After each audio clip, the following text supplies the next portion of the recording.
Week 2 of the NFL, and it's a week that you really have to be careful, simply because there's overreactions to Week 1. Let's look at a couple of games that I'm referring to.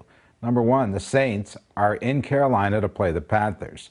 Last year, when you look at this game, New Orleans at Carolina, the Saints were a 6.5-point choice. Now they're only 2 points. I find that a little bit curious. Why? Are the Saints that much worse? Are the Panthers that much better? I don't really think so. Panthers lost to the Bucs. The Saints were upset by Washington, but Drew Brees threw a couple of interceptions, and that's not typical for him.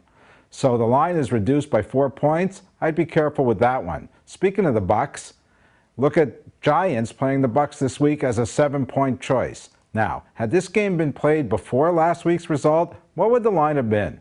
Probably looking at around a 10. Super Bowl champs versus a team that has lost 10 games in a row. But now it's down to 7.